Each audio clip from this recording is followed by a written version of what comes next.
works in ways we cannot see. He will make a way for me. He will make a way by a roadway in the wilderness. You lead me, rivers in the desert.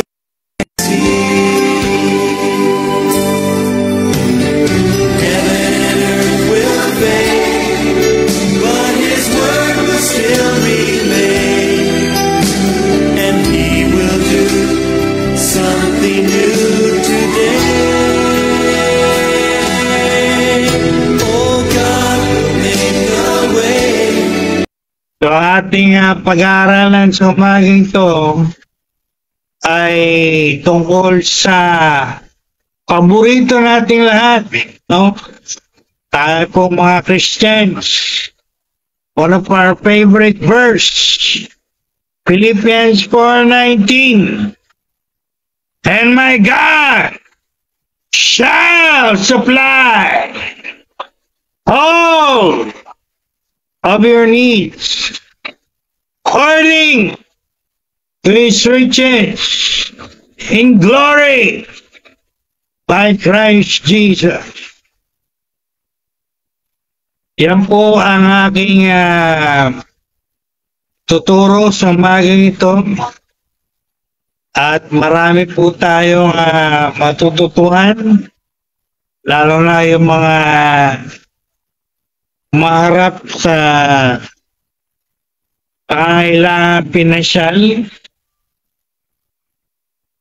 If you are facing financial difficulty or financial problems or needs, kung kayo po ay maharap ngayon sa financial na pangailangan, meron kayong matinding financial na problema, lalo na yung may mga binabayaran pagka katapusan ng buwan,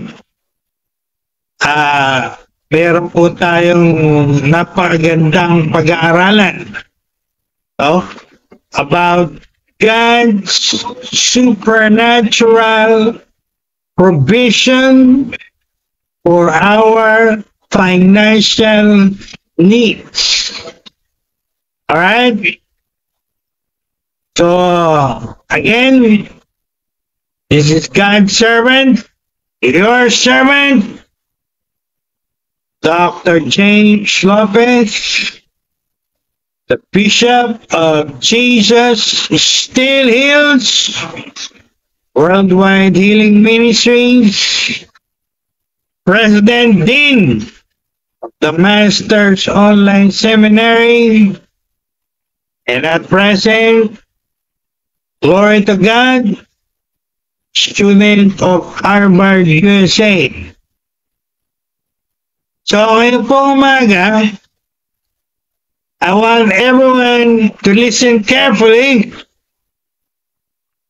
Again, lalo na po yung may mga problema pinansyal.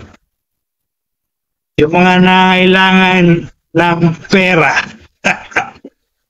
Tayong lahat ay nangailangan ng pera. Pagka sinabi natin sa loob ng church, sino po ang nangailangan ng pera? Taas ang kamay. Halos lahat. Magtataas ang kamay. Lalo na, sabi ka kanina, pagka malapit na katapusan ng buwan, at meron tayong mga binabayarang mga bills, mga rent, at iba pa. Alright.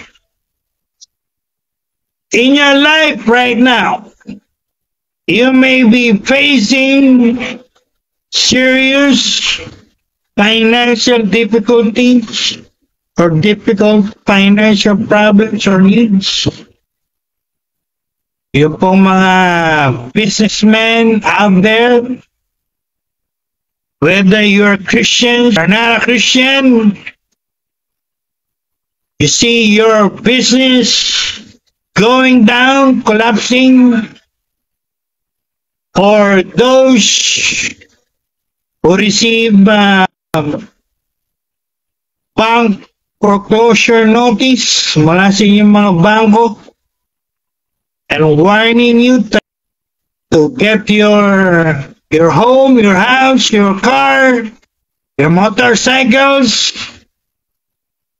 or you may be looking at unpaid bills. Meron kayong mga bills na hindi nababayaran and mounting debt o yung tumataas na utang, maraming utang, marami pong pamilya, maraming bahay ang ganyan ang senaryo.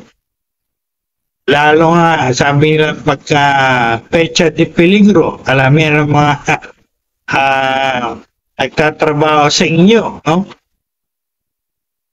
Or maybe someone out there o sa inyo dyan ay you feel struggling from salary to salary.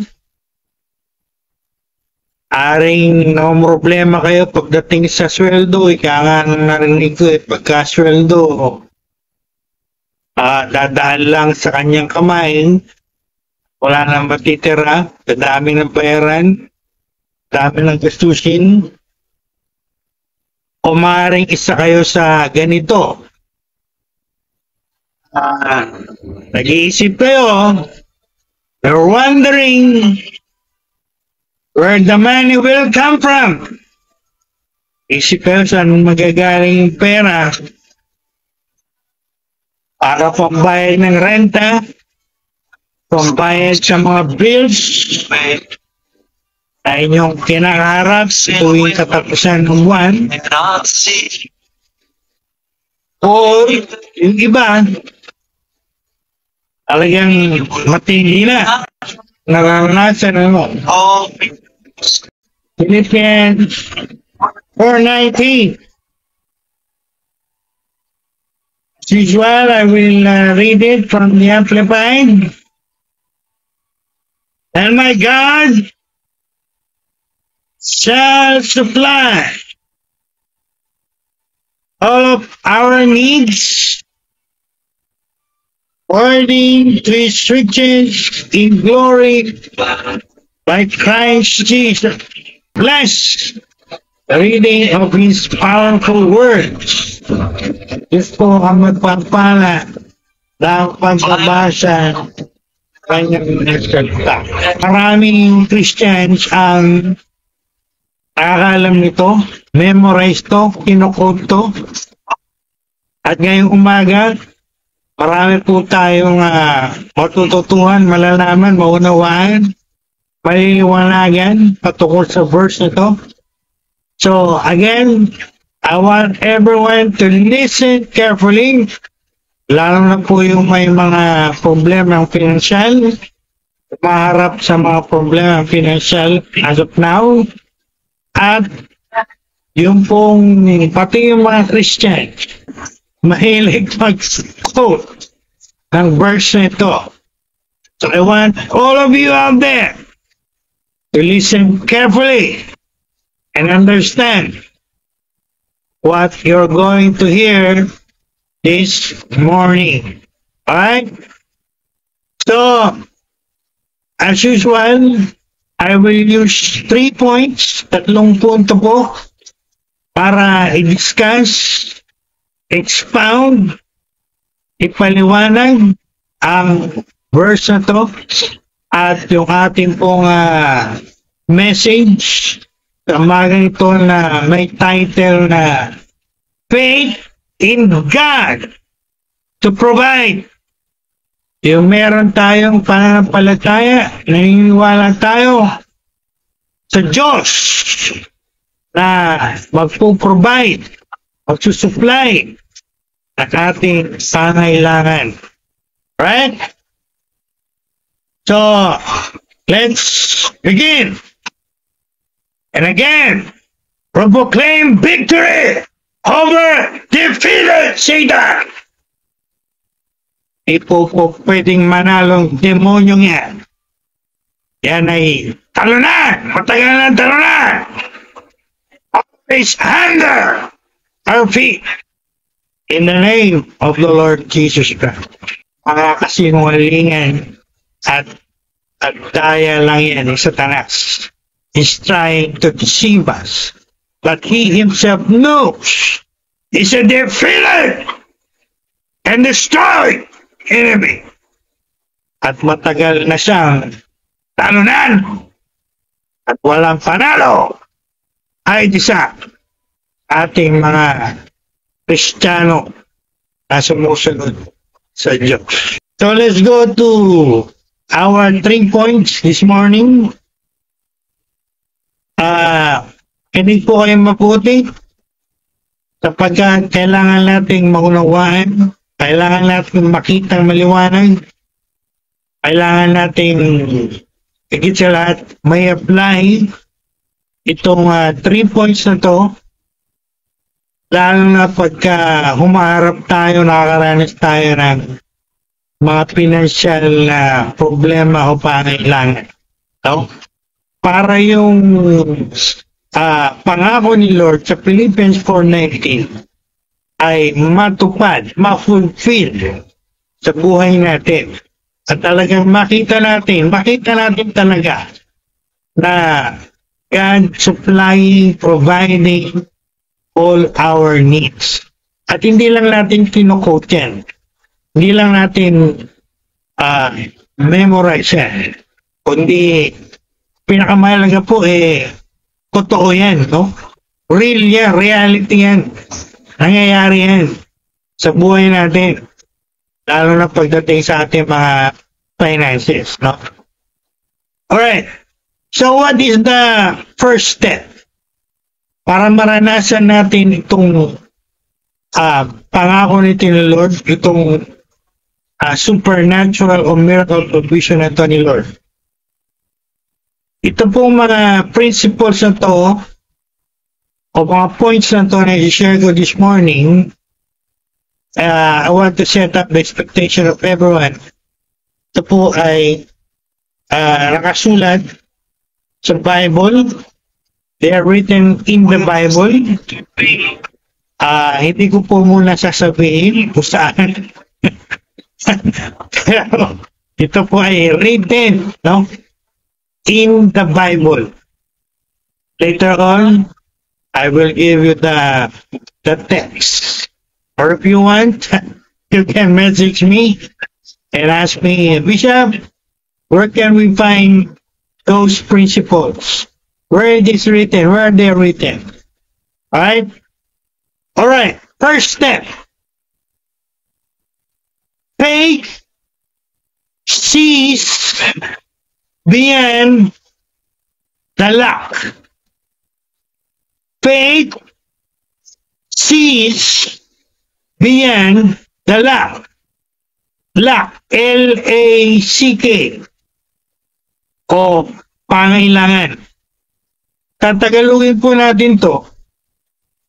At Tagalog po nito, ang pananampalataya o kung tayo ay tunay na sumasampalataya na ipoprovide ni Lord yung kailangan natin, dapat tayo ay nakatuon. Yung mga mata natin dapat nakatuon, nakatingin.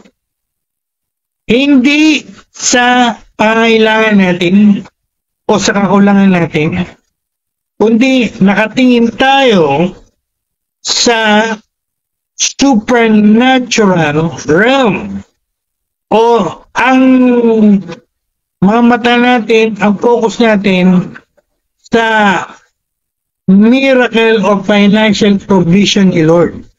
Hindi tayo nakatutok sa mga natural na circumstances ng buhay natin na nagpapakita ng ating pangailangan. In other words, you must set your eyes, your spiritual eyes, on the supernatural realm, not on your natural circumstances. So, yan po yung ibig sabihin ng first step or first principle. Pagka may pangangailangan tayo, lalo na pinansyal, ang una nating dapat gawin, huwag tayong nakapokus sa ating mga sitwasyon sa natural, no? Kundi we must go beyond that. We must look beyond that. Hindi tayo nakapokus doon sa pangailangan natin. Sa kailangan natin, nakapokus tayo doon sa yung mata natin na kay Lord. Nasa miracle provision ni Lord para sa pangailangan natin. At yan po yung sinasabi natin lagi. We must see God as He is. Bigger, greater than all of our needs. Pagka nakatingin tayo sa sitwasyon natin, sa natural circumstances natin, sa pangailangan natin, at doon tayo nakapokus, alam niyo po ang mangyayari? Di lang po ito biblical. Naranasan ko po ito. Naranasan po ito ng maraming Christians. So it's not only biblical, it's also experiential. Now when you are focusing on your lack, on your needs, on your natural circumstances, alam niyo po kung anong ibig ang mangyayari niyan sa buhay niyo? It will hinder you. Adlang po yan para hindi natin makita yung nakalaan ng provision ni Lord para sa atin. No? Kumbaga, ito yung sinasabi ng mga pastor natin. Maraming Christians, maraming tao, ang tingin sa problema nila, mas malaki kaysa sa Diyos. Bakit ang tingin nila mas malaki ang problema nila kaysa sa Diyos? Kasi lagi nakatingin eh. Lagi nakatutok doon sa problema. Nakafocus nila, yung mga eyes nila, whether spiritual eyes or physical eyes, nakatutok doon sa pangailangan nila.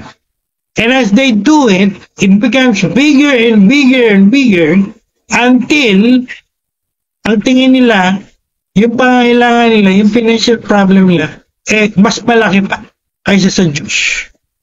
Which is a lie, a deceit of the devil. Kasinungalingan.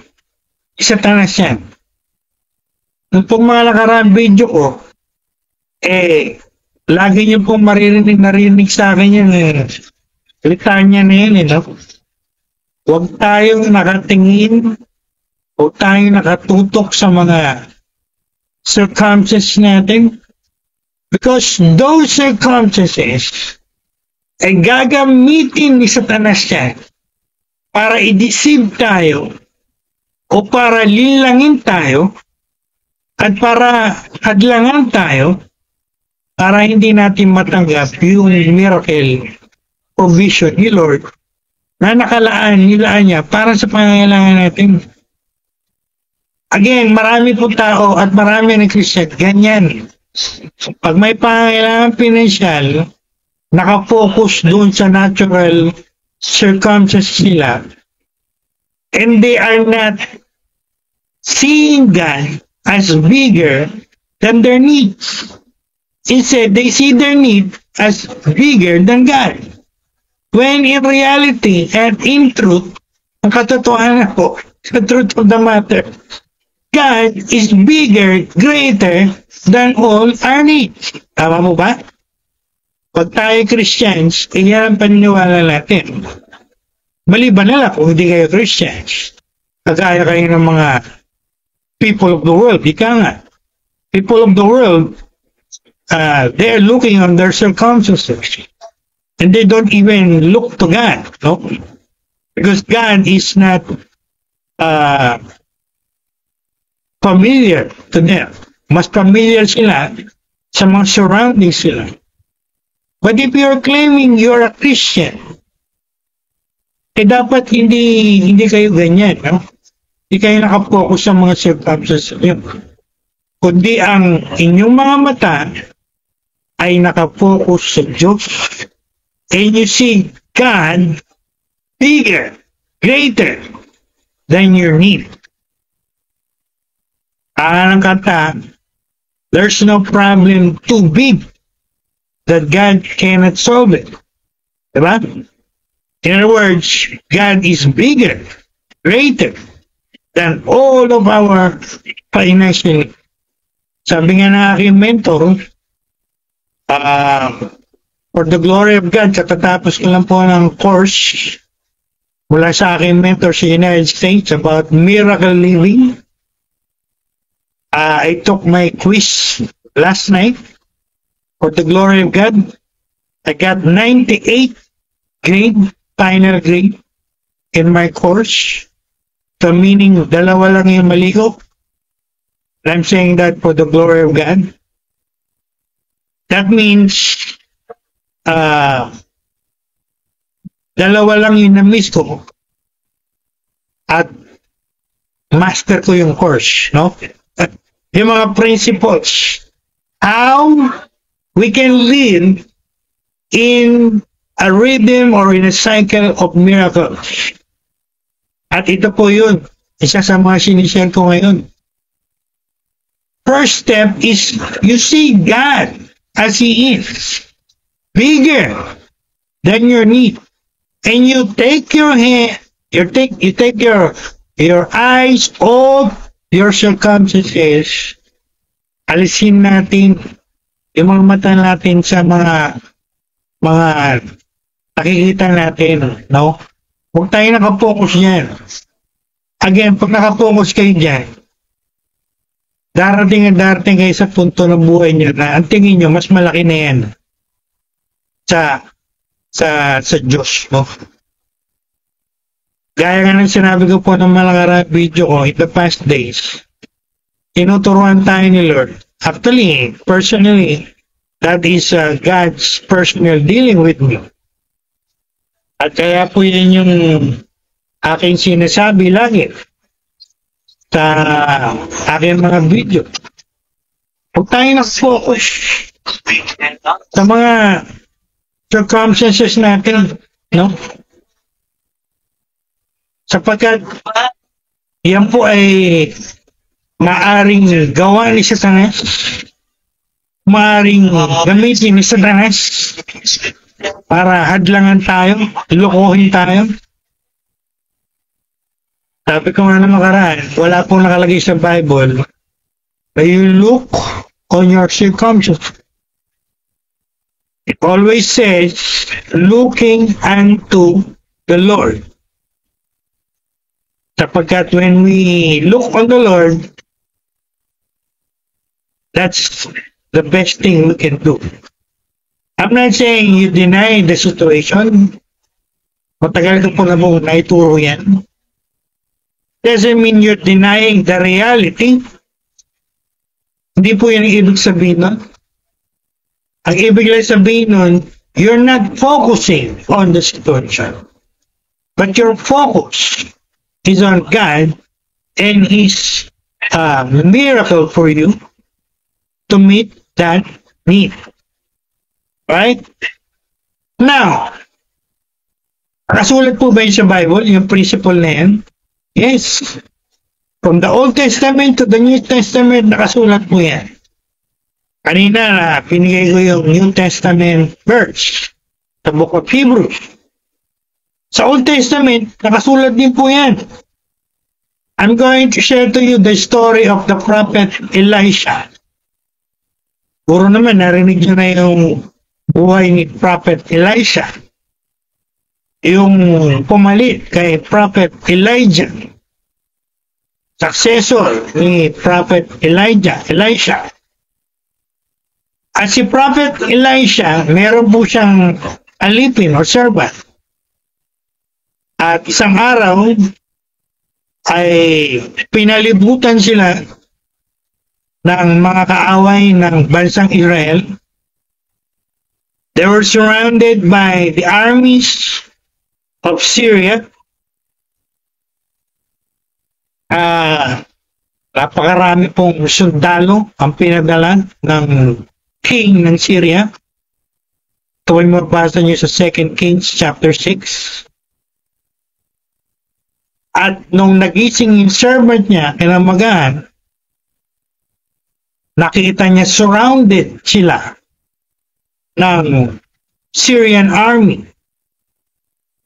Of course, as a human being, ika nga nila bilang tao, nakita mo ganyan na sitwasyon mo, of course, fear ang unang darating sa'yo, di ba?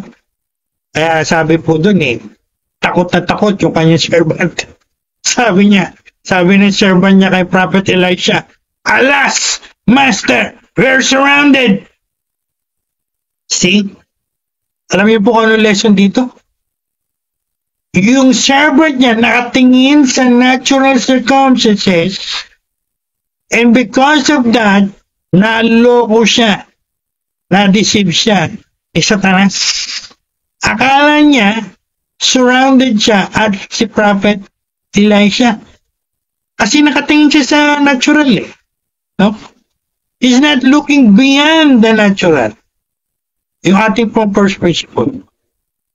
Ganyan din ang nangyayari sa maraming tao, sabi ko nga kanina. Pag nakatingin kayo sa natural circumstances, tsaka kayo nakapokus, the devil will use that to deceive you. And the devil will use that to hinder you. At maaring gawin pa ni Satanas yung iba pa niyang pwedeng gawin against you when you are focusing on your circumstances. So, ganun po yung nangyari doon sa servant, alila o katulong ni Prophet Elisha. Nakatingin siya. And because of that, he was full of fear. Sabi niya, "Master, we're surrounded by the Syrian armies." At sabi sa Bible, he was full of fear. Eh ano po ang sabi ni Prophet Elisha? Ano ang sabi ng lingkod ng Diyos? At yan din po ang sinasabi ko ngayon as God's servant. Ano sabi ni Prophet Elisha? Sabi ni Prophet Elisha, "Do not be afraid, because those who are with us are greater, mightier than those who are with them." See?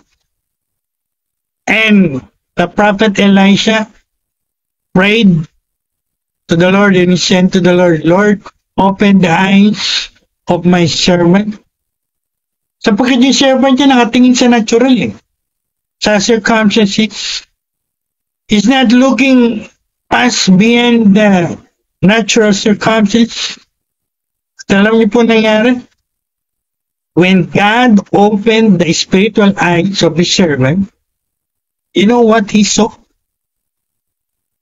Heavenly armies of God's warrior angels are surrounding, protecting Elisha and his servant. See? Pagka nakatingin tayo sa natural, sa mga lack natin, sa mga needs natin, maraming pong resulta yan. You might be full of fear, you might be hindered by the devil, or you might be deceived. Kagaya dito, very clear, deceived siya. Akala niya, talo na sila. Akala niya, mas maraming kalaban nila. Akala niya, surrounded na sila. Hindi niya alam, kasi nakatingin siya sa natural, hindi ganun ang tunay na picture. Ang tunay na picture, they are divinely protected and they are victorious over the Syrian army. At pagka binasa niyo pa yung buong story niyan, And I encourage you to read that in 2 Kings chapter 6. Mababasa nyo, tinalo nila yung Syrian army niyan na nag-surround sa kanila. No? To the point na nadala nila yung army niyan sa Samaria, where they could have been killed or slaughtered by their enemy, the king of Samaria or northern Israel. Get the point? Pagka nakatingin tayo sa natural, nakafocus tayo dyan. Again, marami pong pwede mangyari. Pwede kang matakot, pwede kang manghina, pwede kang ma-discourage, pwede kang ma-disappoint. And worse, kaya na sinabi ko kanina, di po ako magsasawang sabihin yan. Sapagkat, whether you believe it or not, that's what the Lord is telling me and showing to me now. Those circumstances can be used by your enemy, the devil, to deceive you and to hinder you. At iba pa, gaya ng nakita nating maliwanag sa servant ni Prophet Elisha.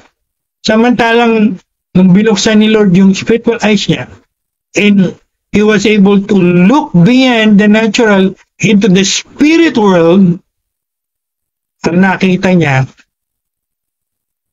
the mighty forces of heaven, the mighty forces of angelic hosts surrounding them and protecting them against the Syrian army. Hindi nga sila, pag binasa yung story dyan, hindi nga sila natouch. Nikatiting ng balat nila, ng buhok nila, hindi nakanti ng Syrian army. Because they were divinely, supernaturally protected. And the servant of the prophet Elijah saw it when he looked beyond the natural. So very clear. Yan po ang masasabi kong dapat aralin natin. No? Maaring marami sa inyo familiar na kayo, nasanay na kayo, nakatingin sa mga circumstances sa buhay nyo. I can identify with that. I can understand you where you're coming from. But then again, the Lord is teaching us not to stay on that level. You must graduate from that level. Ika nga, no? Dapat mag-mature ka spiritually. Hindi ka nakatingin lagi sa mga circumstances mo. Pagka meron ka pangailangan pinansyalo, hindi ka nakapokus din sa need na kundi you're looking past into the spirit world at ang nakikita mo sa spiritual eyes mo merong inihandang provision si Lord to meet that need.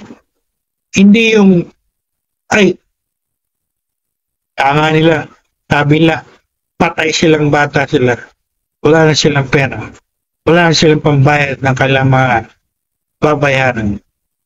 And therefore, sila ay natakot! At sila ay na-discourage at kung ano-ano pang negative emotion na galing kay Satanas. No?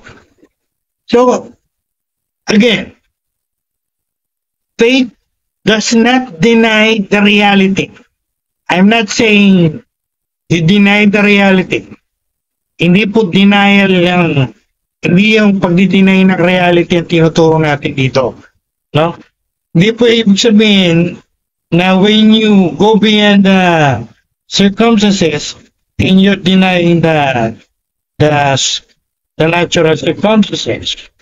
Hindi po yun, ha? Tinutukoy dito ay huwag tayong nakapokus sa ating natural circumstances. Kundi, we go beyond that. We look beyond that.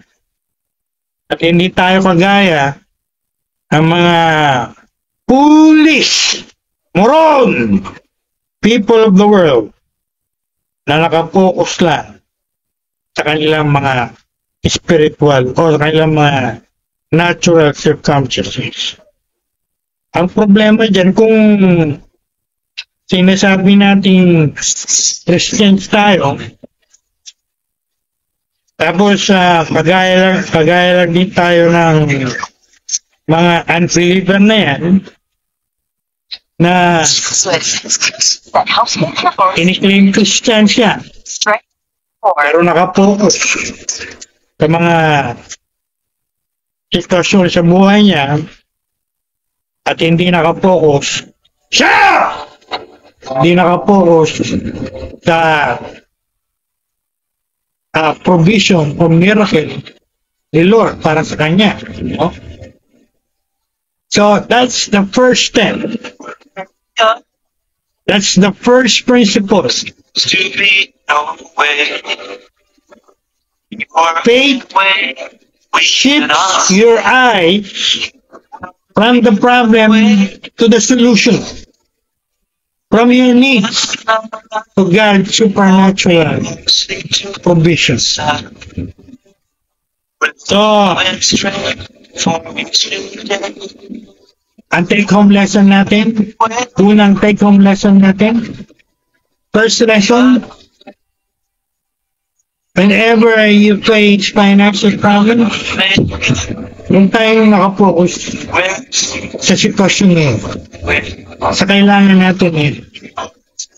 Let's do our best to go beyond it, to look into the spirit world, at sa mata, the eyes of our faith, pinakikita natin yun. God's miracle, supernatural provision for our needs. So yan po yung una. First step, first principle. Again, pag kayo po ay nag-focus sa natural, walang nangyayari sa inyo. Kaya nga sa larangan ng spiritual warfare, tatalunin kayo ng demonyo. Kasi, nagpapaloko kayo sa mga nakikita. Our victory lies in looking beyond the natural. Right? So that's the first principle, first step. Second, faith speaks before provision. Ulitin ko po. Faith speaks before God's supply. Tatagalugin po natin to. Ang tunay na naniniwala na God will provide, nagsasalita, nagko-confess, nagmamanifest ng promise ni Lord bago mangyari yung provision ni Lord. Palagay ko, alam niyo na yung sinasabi ko. Maraming Christians think you know this. Tayo ay nagko-confess. Pag may pangailangan tayong pinansyal, marami sa atin nagko-confess, God will provide. God will supply all our needs. Magandang practice po yan. Magandang habit po yan.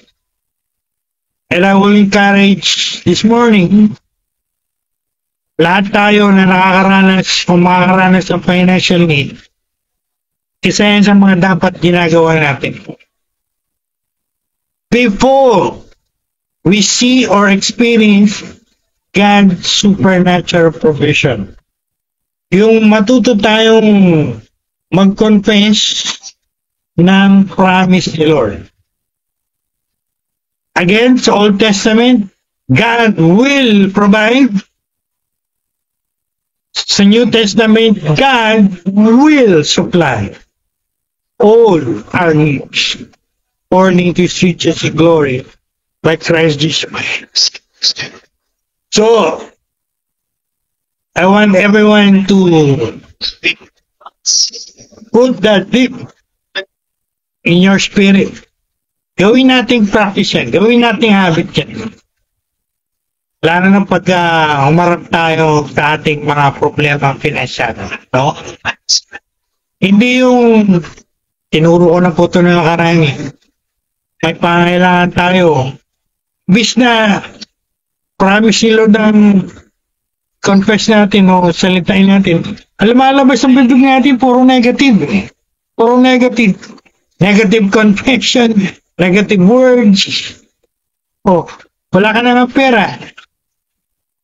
Lalabas pa lagi sa bibig mo, wala tayong pera, wala tayong mapagkukuha ng pera. Wala. Ayun. Kaya ang nangyari? Di wala nga. Yun yung sinabi nila eh. Yun ang kinonfess nila eh. Yun ang minanifest nila eh, di ba? Alam natin lahat mga Christian principle niya yan. Death and life are in the power of your tongue. You speak negative, sooner or later negative will happen to you. You speak positive, sooner or later positive will happen to you. Yung mga lumalabas po sa bibig natin, mga words, whether you are aware of it or you believe it or not, ang katotohanan po niya, malaking epekto niyan sa buhay natin. Kaya, alam na natin lahat ito, no? Reminder lang sa atin ito ni Lord this morning. In relation to our financial needs, huwag natin kalimutan to confess.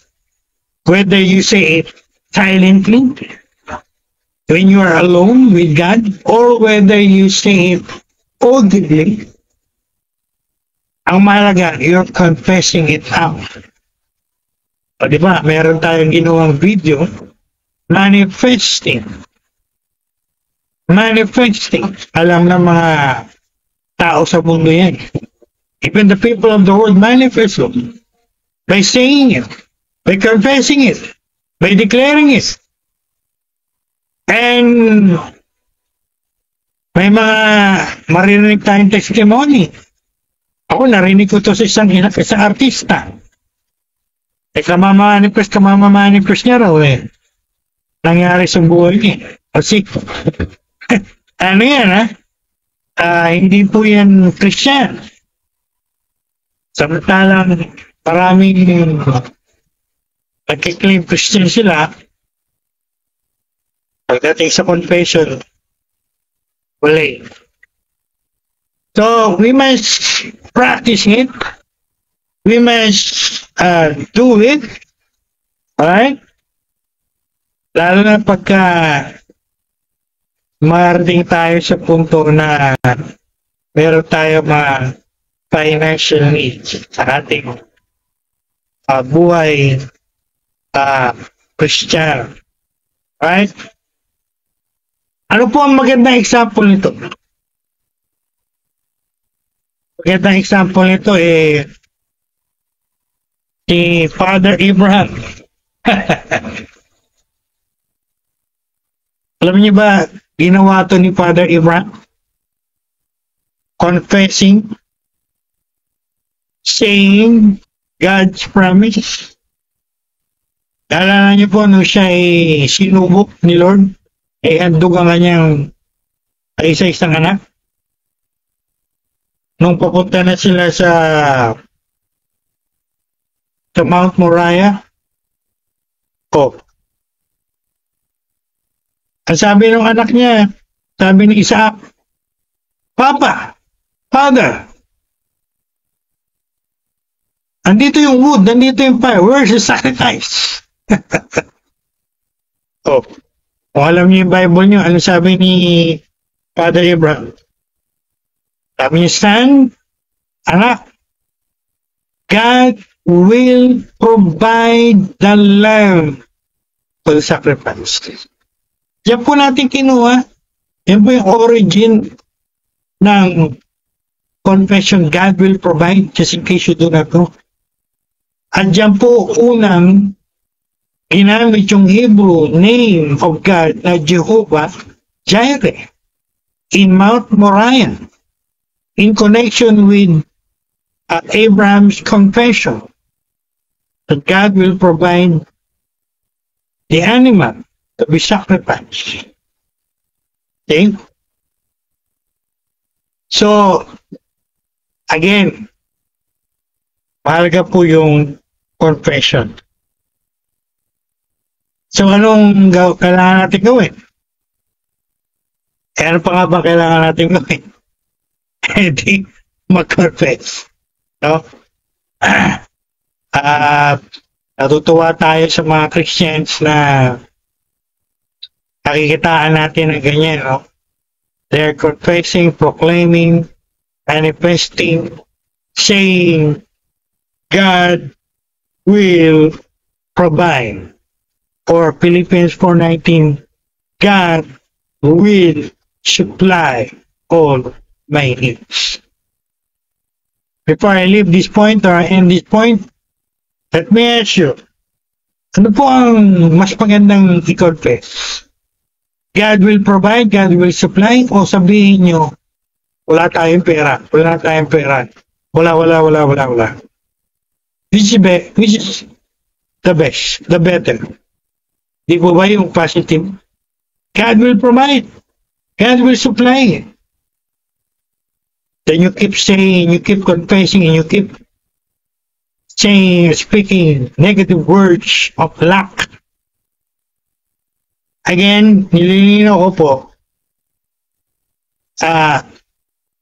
hindi ko po sinasabing hindi kayo mag-share ng financial problems nyo. There's one thing to share, and it's another thing to keep confessing it. Pag na-confess nyo na sa kasama nyo sa bahay, yung pangangailangan yung financial. Kaya ng mga matatalinong tao, one word is enough. Don't keep repeating it until the atmosphere in your house or in the place where you are becomes heavy and negative. Naranasan nyo na po ba? Do you understand what I'm saying here? When I was pastoring many big churches as senior pastor, maraming akong nakitang ganyan, no? Pag nagbisita ka sa mga members during pastoral visitation in their houses, sabi nga ito ng ating mga ibang pastor, minsan si pastor ginagawang basurahan ng mga membro. Narinig niyo po ba yung word na yun? Si pastor ginagawang basurahan ng mga membro. Ano ibig ko sabihin nun? Pag dumating si pastor, tuwan-tawa si member, dito si pastor kaso, minsan marami sa kanila hindi spiritually mature. Wala umpisa ng sharing hanggang katapusan ng sharing. Wala kang maririnig, kundi negative. From problem to problem, from needs to needs. Until the atmosphere becomes heavy. Ano yun? Yung pakiramdam mo sa paligid mo, walay na para tuloy, it seems hopeless. And wala Kaya, nung ako nasa ganyang kalalagayan, I have to stop them. All right, brother, sister, stop. Let's change it. Let's change our dialogue. Let's change the communication. Let's change it. Tayo puro negative. Kung gusto niyo mag-share kayo once. That's it. Again, one word is enough for a wise man. Palagay ko naman yung mga pastor nyo, matatalino yan, wise yan. Hindi nyo na kinakailangan ulit-ulitin yan na parang sirang plaka. Parang ang tingin sa pastor nyo ay hindi nakakaintindi. Alam ni pastor yan. No? At nasa puso ni pastor yan. Hindi nyo na kinakailangan ulit-ulitin yan. Kaya, ulitin ko po yung tinuro ko na nakaraan. When you want to share it once. Don't keep repeating it, especially when it is negative, until the atmosphere becomes so heavy and so negative. Para tuloy ang feeling mo, imbis na feeling mo nasa heaven ka, you feel like in a hell. You know what I mean? Yan yung linya ng mga kano eh. You feel like you're in hell. But you want to feel like you're in heaven. So, okay, senior pastor, I have to stop. I have to tell them, stop. Let's change it. And from the negative, we go to the positive until the atmosphere becomes brighter and the heaven is gone. Instead of you feel hell, feel the presence of God. Get the point? Siguro, in relation to the second point, I would recommend moving forward. Meron kayong dapat ulit-ulitin. Hindi yung mga negative words nyo, hindi yung mga reklamo nyo. Ang ulit-ulitin nyo yung mga mabubuting magagandang bagay. Matuto kayong mag-ulit-ulit ng mga promises ni Lord, ng mga good things. Hindi yung mga tanga ng mga pastor natin, puro basura. It's nothing but garbage. E tingnan nyo na lang siguro yung sitwasyon ni Abraham dito. Siguro puro negative ang confession dito ni Abraham eh. Alamang sa malamang, he did not pass the test. Alamang, bagsak siya sa test ni Lord concerning his faith. But the good thing, the good example na iniwan niya sa atin, said, my son, God will provide the lamb. And before I leave this point, ina-apply ko po yan. Dahil father and son relationship yan, ina-apply ko yan sa aking relationship with my Unica yan. Pagka may pangailangan at kailangan mag-confess, sinasabi ko sa aking Unica yan, God will provide. God will supply. At mabuti na lang, turuan ko yung aking anak mula nung pagkamalang yan.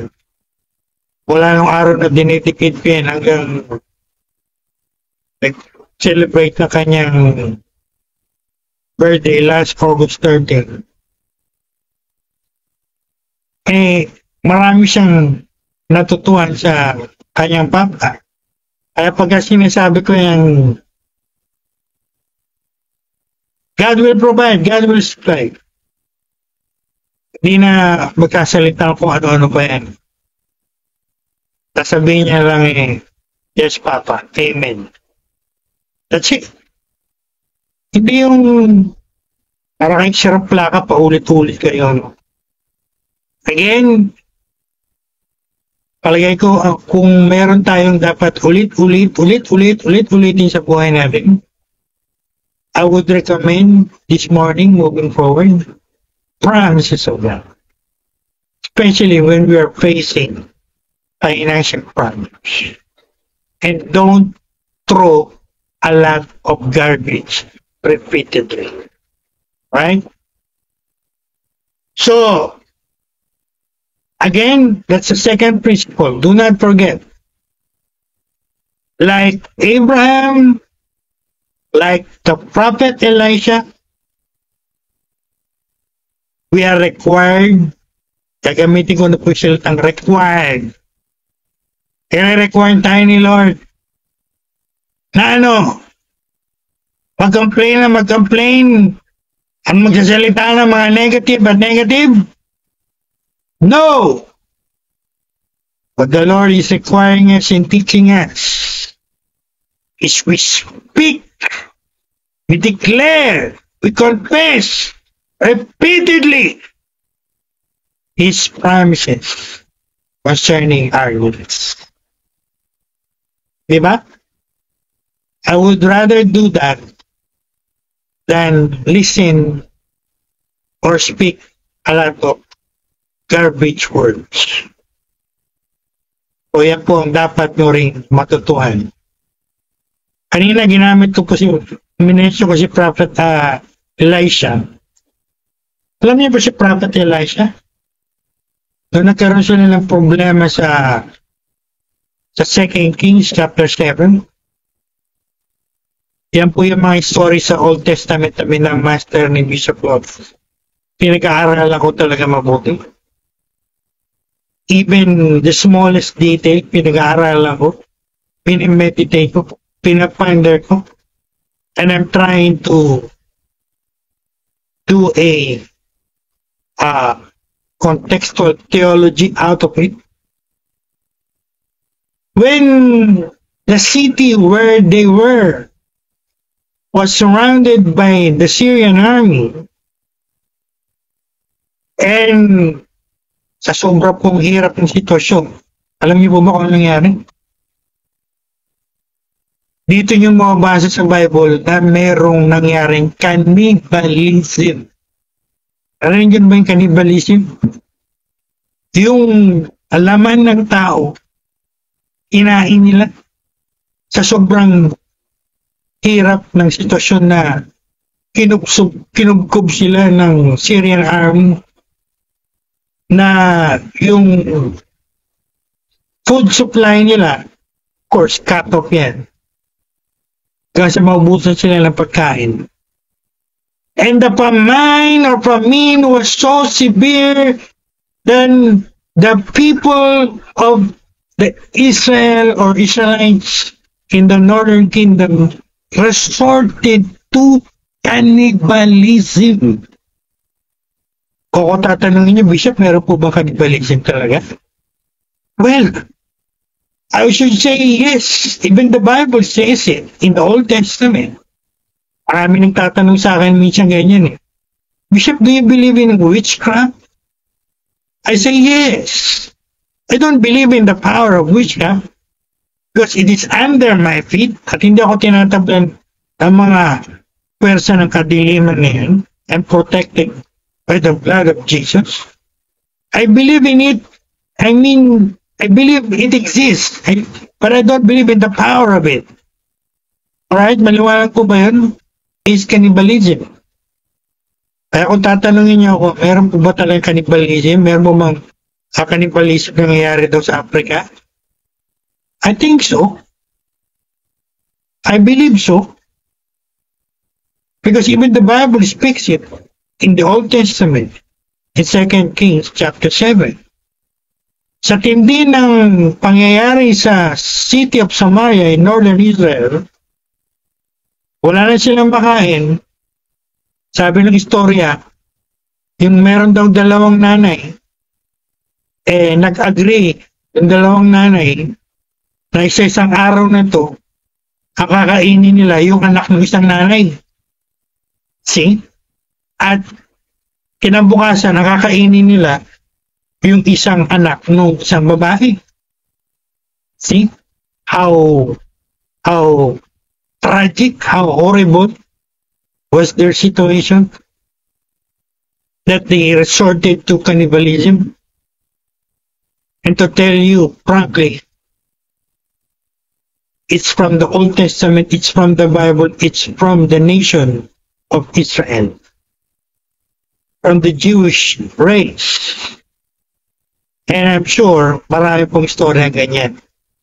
Pag nag-aral kayo ng history, church history, world history. So, I think it happened and it is still happening. So, the answer to that question, is it real? I think so. So, napakatindi po na situation. Wala silang makain. Na yung mga anak nila, kinakain na nila. Oh my God. See?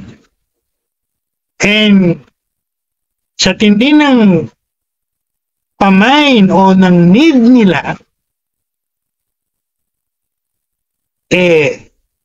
dumating ang isang araw na God spoke to the prophet Elisha.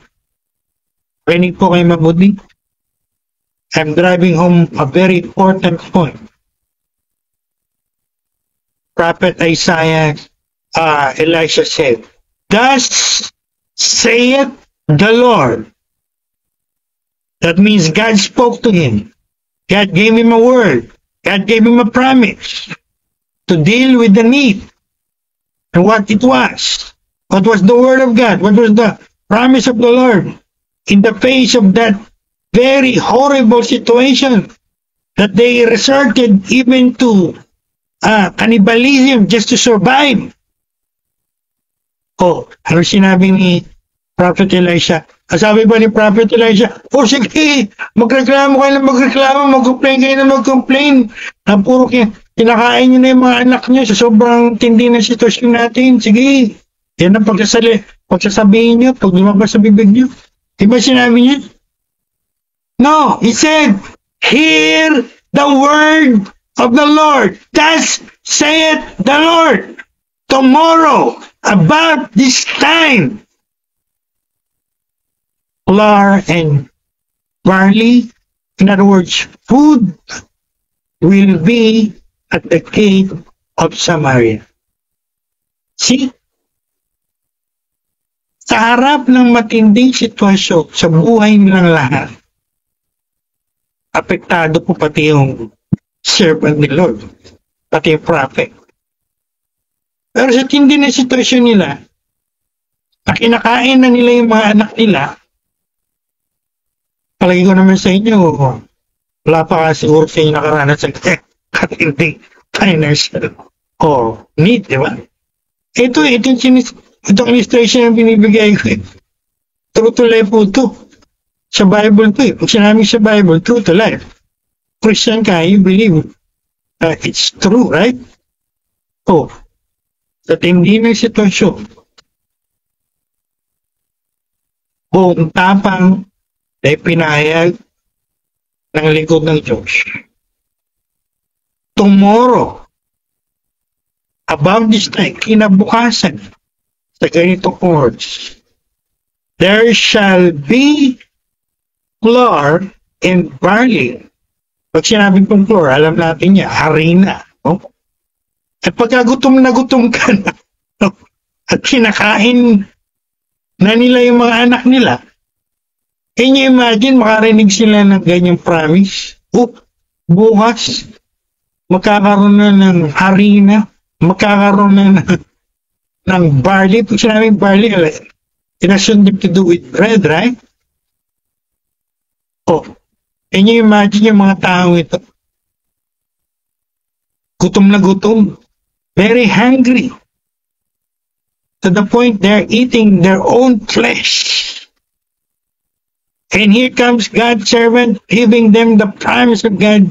Tomorrow there will be food in the city. What a great promise. And that was a very powerful practice when you're facing a big need in your life. Di ba yun ang lesson dito? Speak the word. Speak God's promise. Instead of puro ka complain, puro ka garbage ang mga pinagsasabi mo. Again, I can say the Lord is leading me, or the Holy Spirit is leading me right now to tell everyone this is the practice we must practice, especially when we are facing big need. Malaking pangangailangan sa buhay natin. No? Tuto tayong mag-confess ng promise ng Lord. Of course, yung situation nila Prophet Elisha, yun ang promise ni Lord. Hindi para sa atin yan, ha? Don't quote it. Sabi mo, tomorrow about this time, there will be food in my table or in my fridge. Pwede rin, di ba? Because it is based on Philippians 4:19. Because God promised, God will provide. I can boldly say tomorrow about this time, there will be food in my table or in my fridge. You get the point? Yan pong dapat practice ng mga Christians, ha? So that's the second point. That's the second principle. Learn. Pure, hindi ko na gagamitin yung learn. You master the habit of speaking God's word or God's promises. And I think sa mga pag-aaralan natin sa mga darating na buwan, God's promises in relation to our needs. I will come up with a lot of promises in relation to every need we have. Pag financial, ito yung promise ni Lord. Pag healing, ito yung promise ni Lord. Pag may problema sa pamilya, ito yung promise ni Lord. Pag may problema sa ibang area ng buhay mo, ito yung promise ni Lord. Dapat gano'n tayo, di ba? Again, we must learn it and we must master it. Instead of you complaining and focusing on the negative. Para kayong mga Israelita na nasa desert. You know that story? God was so displeased with that generation of complainers. God hates it that the Lord destroyed them before they reach promised land. Dahil po ito, sabi ko. And last point. Third point, last point. So, ano yung pangatlong dapat natin gawin pag tayo ay nakakaranas o maharap sa financial na pangailangan? Lalo na po pag malaki, no? Eh, narinig din ko na ito kanina.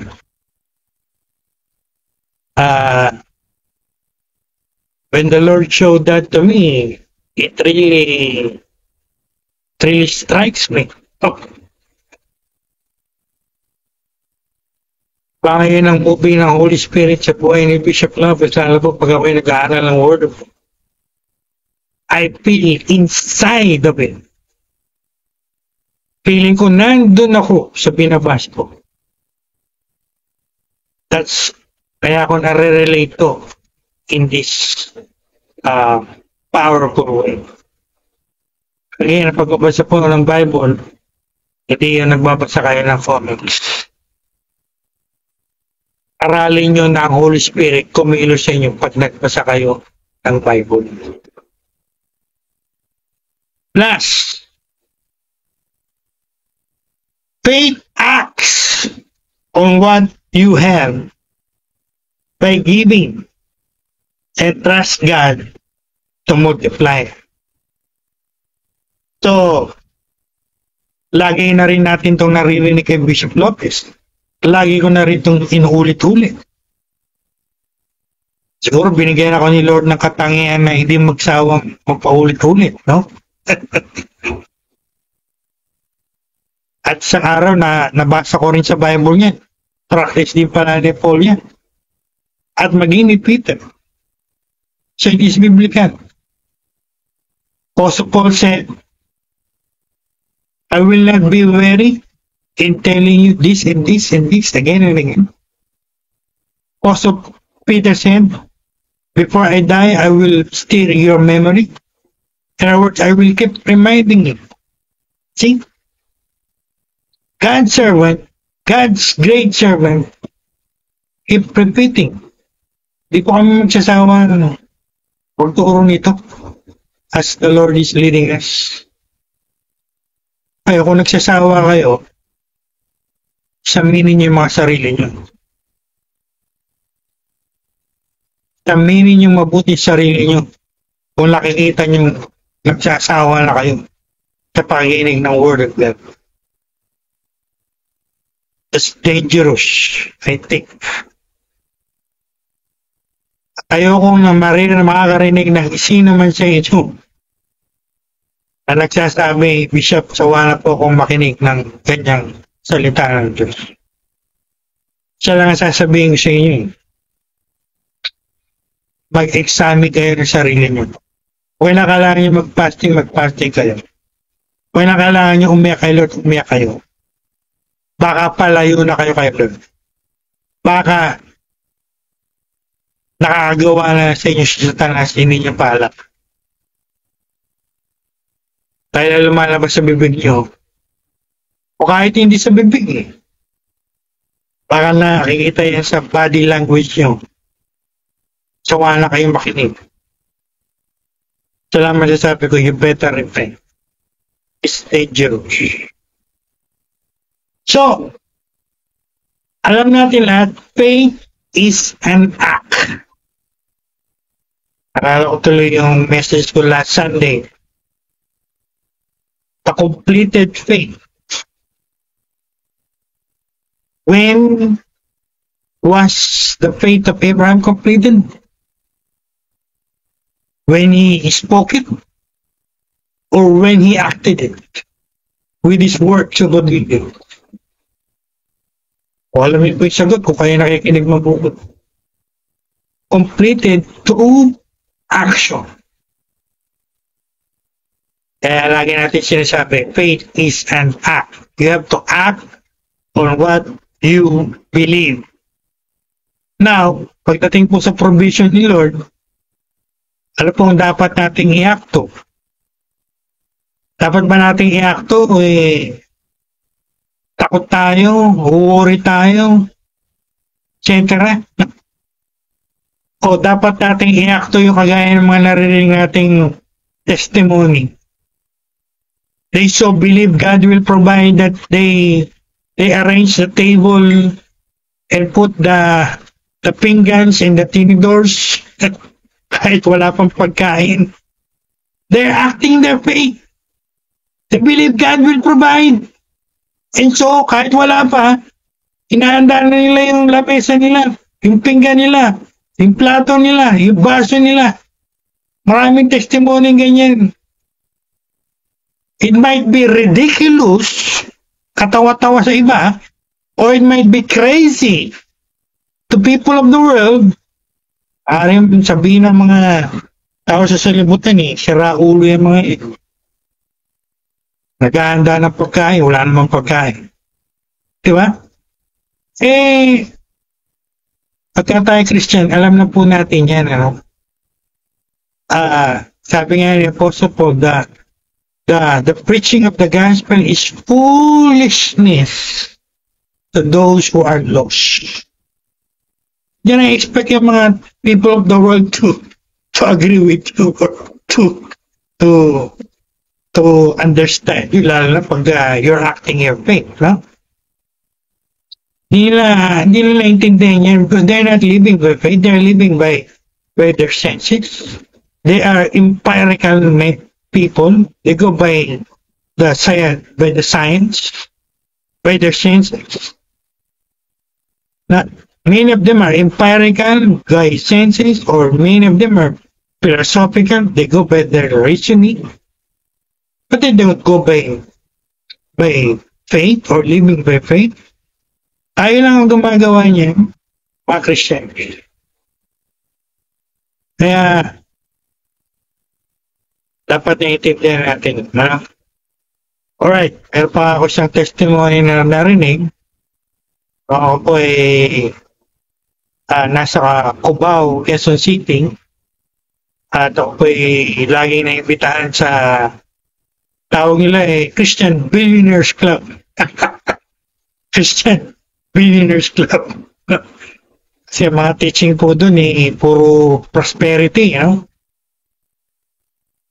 Marami kayong maririnig doon ng mga testimony. They receive a lot of money. They're showing a lot of videos and pictures of a lot of money.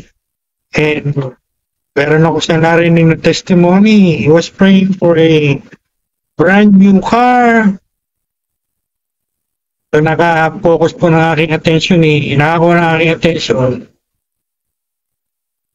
Naniniwala daw siya, magkakaroon siya ng brand new car. Kaya asan ako, faith? Aral siya mag-driving, kumuha siya ng lisensya, kahit wala pang kotse. At he go further than that. Pagawa siya ng garahe. Wala pang kotse. See? Sa iba, maaaring katawa-tawa yan, di ba? Sa iba, maaaring that's craziness. But he was acting his faith. And you know what was his testimony? Later on,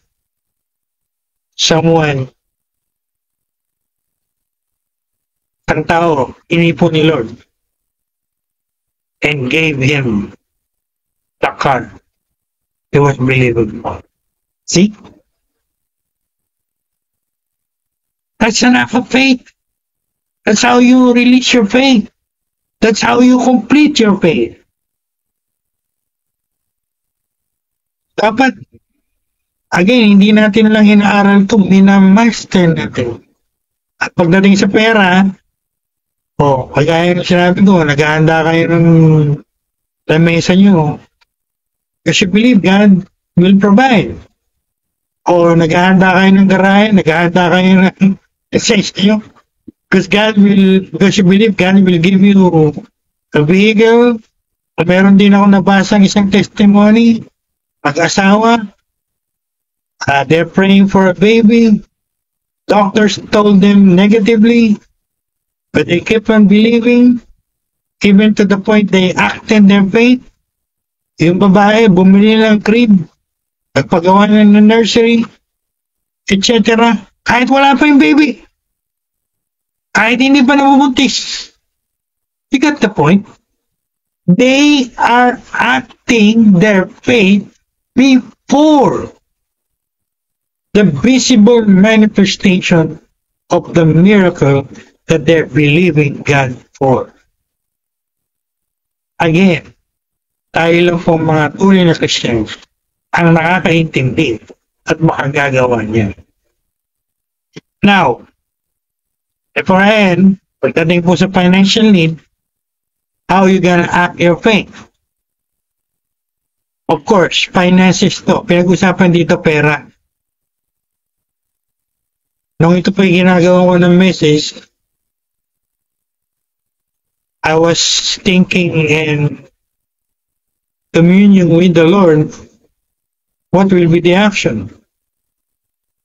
You know what the Lord taught me in relation to Philippians 4:19? You know what the Holy Spirit brought to my mind?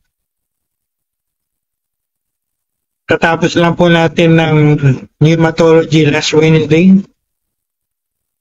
The Holy Spirit is a teacher and He gonna bring you things to your remembrance. What is that act?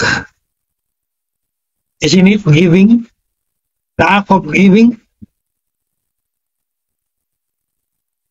Lalo pong napagtibay yan kasi tinuro ko na po ito ng mga nakaraang taon, uulitin ko na naman.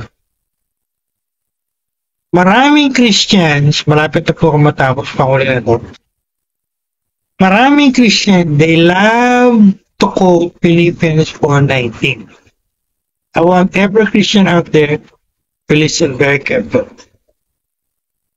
Lalo na yung mga mahilig mag-quote nito.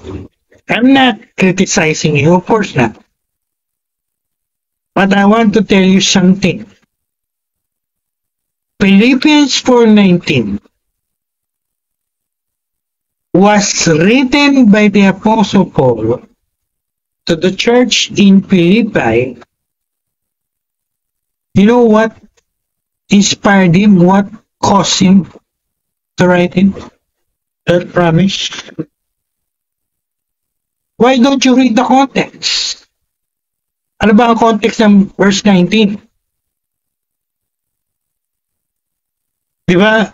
Verse 14, 15, 16, and 18. Again, tinuro ko na po ito many years ago, but I have to teach this again.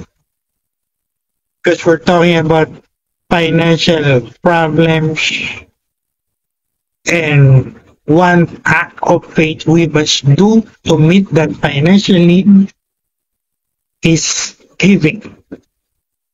Again, lalo pong napagtibay yan kasi itong Philippians 4:19 for the information of every Christian outlook.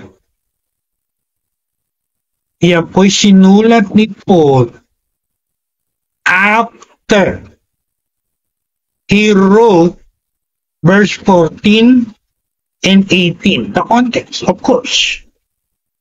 Alam natin lahat yan na nag-aral ng hermeneutics. That's one important principle of interpreting text, right? You consider its context, preceding and succeeding. And I will make a statement here before I end, lalo na yung mga Christians dyan sa pahilig mag-quote ito. Philippians 4:19, are you ready?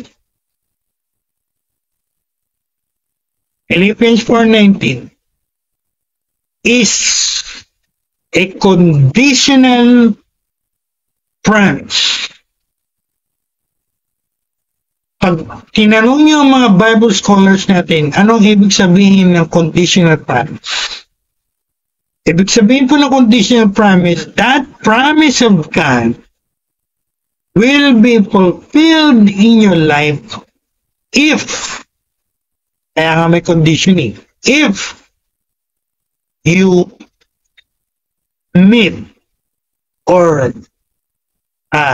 did the condition. And you know what is the condition for Philippians 4:19? It is conditional to giving. Giving. Giving.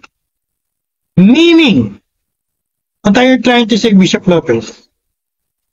What I'm trying to say, to point out to you this morning before I end, marami pong nagko-quote, marami nagde-declare ang Philippians 4:19. Again, I'm not criticizing you. Good for you if you are saying it. Ang point dito, ino-quote nyo nga yan, sinasabi nyo nga yan, dinideclare nyo nga yan. Pero ang tanong, naintindihan nyo ba at ginagawa nyo yung condition na nakapaloob yan para yan mangyari sa inyo? Anong condition na sinasabi mo, Bishop? Condition to giving. Meaning, what I'm trying to say is, kahit i-quote nyo yan, kahit i-declare nyo yan, kahit i-speak nyo yan, Kung hindi kayo nag-give, kung hindi kayo nag-giving, do you think it will be fulfilled in your life? Knowing it is conditional promise. According to our Bible scholars, there are thousands and thousands of promises of God in the whole Bible, and many of them are conditional. Conditional, merong condition para mangyari yan sa'yo. For example, salvation. Diba? Believe in the Lord Jesus Christ and you shall be saved. What's the condition? You believe. After you meet the condition, you are saved. And so is Philippians 4:19. Anong katunayan mo, Bishop Lopez, na conditional sa giving? I'll give you the context before we end. Verse 14, I want you to read it for yourself. I want you to read it for yourself. Basahin nyo mismo para makita nyo at unawain nyo. Magsimula tayo sa verse 14. Sabi ni Paul, it was right and commendable and noble of you to contribute for my needs. Take note, contribute for my needs. That is giving. Verse 15, and you Philippians yourselves know that when I left Macedonia, no church entered in giving and receiving except you only. Kung hindi maliwanag sa inyo yung verse 14, maliwanag verse 15. Ang sinasabi ni Paul, walang church na nag-support sa kanya when he was in Macedonia doing mission work except this generous giving church that he said here that they sent several times for his needs. Very clear in giving and receiving. Verse 16. I'm giving you all the verses to give you the context. Para makita niyo yung sinasabi ko, hindi po to tinakot at tinakot lang gaya na ginagawa ng marami. Kaya, I'm sure marami sa inyo nagkukot yan, and you're wondering why it is not happening in my life. Bakit hindi nangyayari sa buhay ko? Bakit hindi nangyayari sa finances ko? Ang tanong, are you giving? Are you giving? Or you're just quoting and you're not yet giving? Verse 16. Even in Thessalonica, you sent me contribution. See? Hindi ba clear? Na this church in Philippi, to whom the Apostle Paul wrote the great promise of Philippians 4:19, they were a giving church. They were generous church.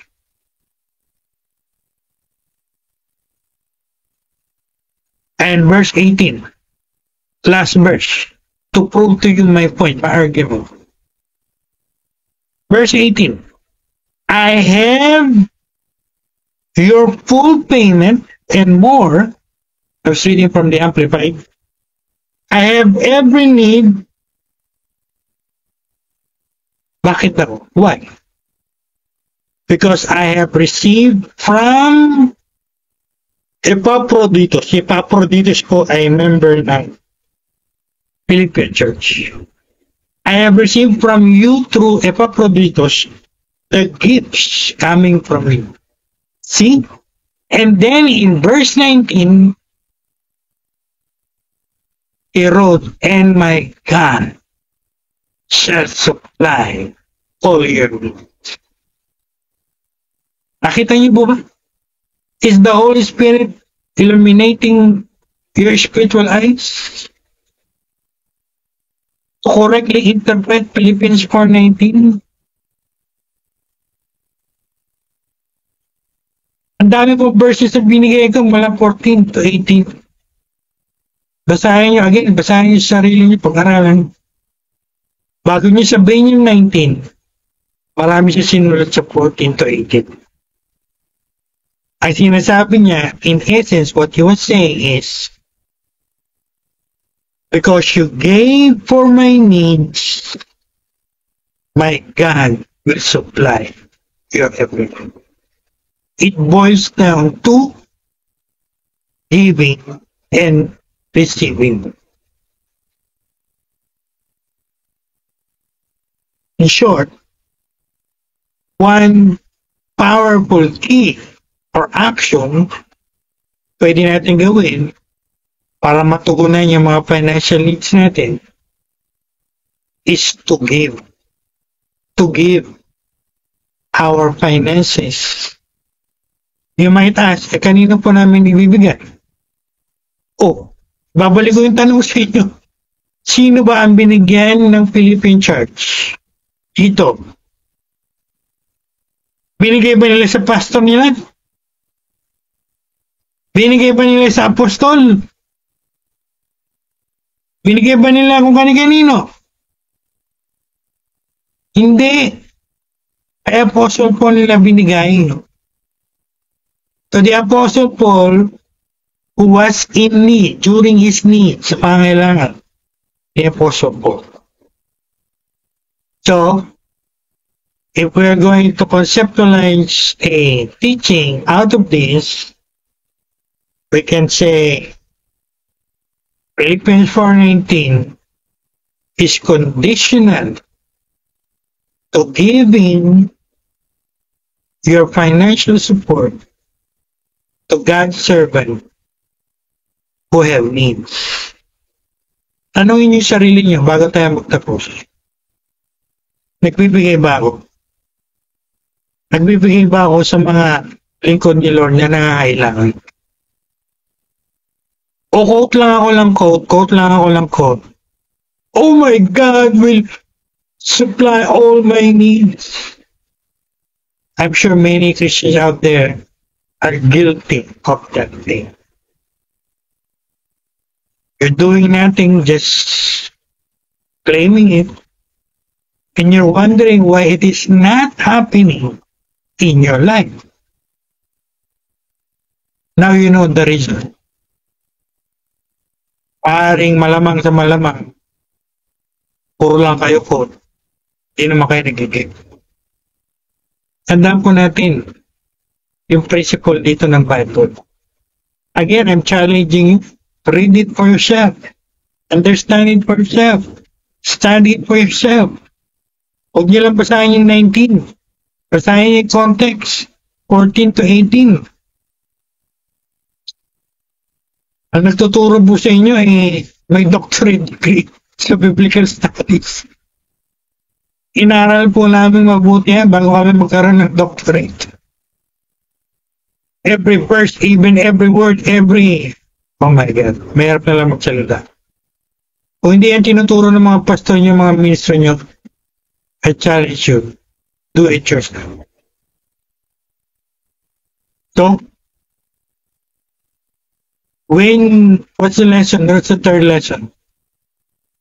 When you are facing financial problems, one act of faith you can do to release your miracle provision is to give, to release your blessing to the work of God, to the ministry of God, or to God's servant. Lalanin natin yung promise ng Lord. Give, and it shall be given to you. Better to give than to receive. Again, garalan nyo ba yung context ng Philippians 4? Is conditional to giving.